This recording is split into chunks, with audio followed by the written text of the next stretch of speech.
Shalom à tous, Parashat Mishpatim.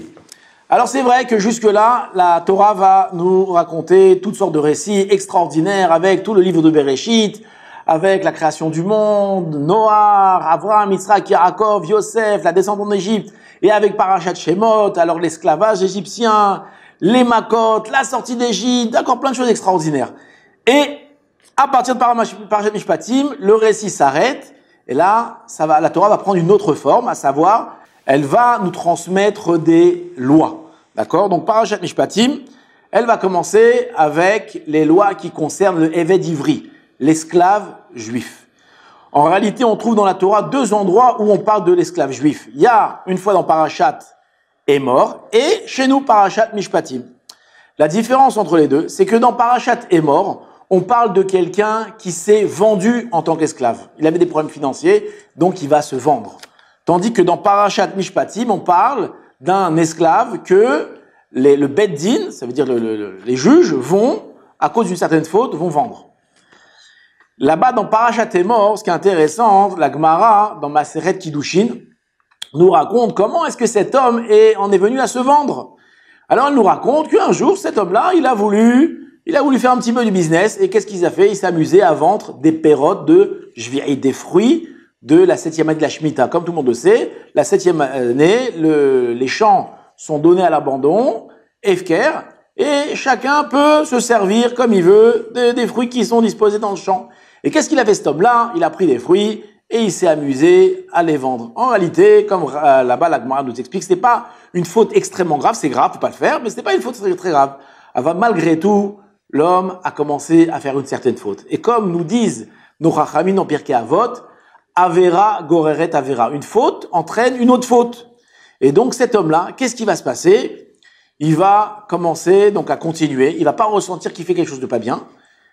Et son matzav, sa situation financière va commencer à diminuer. Et qu'est-ce qu'il va faire cet homme-là? Il va devoir maintenant trouver de l'argent. Et donc, lorsque la Gemara nous raconte, qu'est-ce qu'il va faire après? Il va commencer à vendre ses biens. Il a plus d'argent, il a tout perdu. Du fait que l'argent qu'il a obtenu des fruits de Jvi'i, c'était de l'argent entre guillemets sale, ça va lui faire perdre tout son argent et il va commencer à vendre ses biens. Après qu'il ait vendu ses biens, il n'a toujours pas compris que en réalité il est châtié du sel à ce moment-là. Qu'est-ce qu'il va faire? Il va continuer à vendre quoi? Ses champs. Et après qu'il ait vendu ses champs, qu'est-ce qui va se passer? Il va vendre sa maison. Ensuite, il va vendre quoi? Il va vendre sa fille. D'accord? D'où on sait toutes ces choses-là? Là-bas, la Gemara nous raconte qu'il y a une suite de versets qui s'enchaînent les uns dans les autres.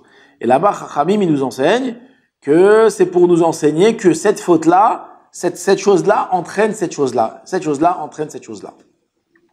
Et donc, après qu'il ait vendu sa fille, je vous rassure, quand il a vendu sa fille, c'est pas qu'il a vendu sa fille comme on la vend dans les marchés des esclaves, c'est qu'il a vendu comme servante, et elle devait travailler servante dans une maison jusqu'à ses 12 ans et demi.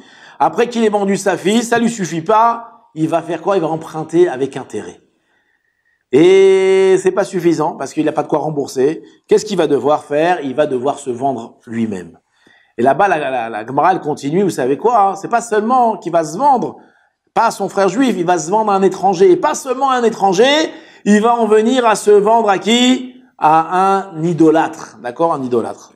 Et donc, on voit ici, là-bas, la Gemara nous emmène toute la ilshtalshelut des choses, la progression des choses. Un homme fait une faute, ne ressent pas qu'il est puni à cause de cette faute, et il s'embourbe jusqu'à qu'il en vienne à tout perdre. Donc ça, c'est le Eved Ivri qu'on voit dans Parashat Emor. Dans notre Parashat Mishpatim, c'est un autre Eved Ivri, c'est le même principe, mais cette fois-ci, c'est un homme qui a été vendu donc par le Bet Din, comme on a expliqué, parce qu'il a volé. Il a volé et il n'a pas d'argent pour rembourser. Donc, le Bet Din va le vendre. Maintenant, il faut savoir, qui c'est qui achetait un Eved Ivri? Qui c'est qui achetait un Eved Ivri? Alors, il y avait toutes sortes de gens. Il y avait des gens qui voulaient acheter un Eved Ivri parce qu'ils voulaient un employé dans leur maison. Et c'était pratique. On achetait, donc, on payait la dette de cet Eved Ivri. Ils venaient travailler chez nous et ils devaient travailler 24 heures sur 24. Bien sûr, on y avait entre guillemets, les lois du travail. Il y avait plein de choses qu'on n'avait pas le droit de faire. On n'avait pas le droit de le frapper. On n'avait pas le droit de mal lui parler. Quand on avait un coussin, on devait donner à lui. Quand on avait quelque chose de bon à manger, c'est lui qui devait le manger, pas nous, etc., etc. Donc on voit qu'il avait beaucoup de privilèges. cet évêque d'Ivry. Ah voilà, c'était pratique. Maintenant, il y avait une deuxième sorte de personnes qui achetaient des évêques d'Ivry, c'est des gens qui aimaient les mitzvot. Pourquoi? Parce que cette personne-là, en réalité, elle s'est mal comportée, elle en est venue à voler. Et donc, il y a des gens qui étaient prêts à s'investir, à acheter ces gens-là pour les éduquer. On les prenait chez soi et on commençait à les éduquer, on leur donnait du travail, on lui apprenait un métier, etc., pour le redresser et le remettre sur pied. Les versets nous racontent que il y avait deux sortes de évêques d'Ivry encore qu'on pouvait acheter. Il y avait l'évêque d'Ivry qui était célibataire et il y avait aussi le évêque d'Ivry qui avait une famille. Quand on dit une famille, ça veut dire qu'il avait une femme et il avait aussi peut-être des enfants. Et cette fois-ci, donc quand on achetait un évêque d'Ivry qui avait une femme et des enfants, on devait aussi s'occuper de la femme et des enfants. On devait les nourrir, etc., s'occuper, leur trouver une école, peut-être les marier quand ils seront grands. En tout cas, c'était un vrai projet éducatif.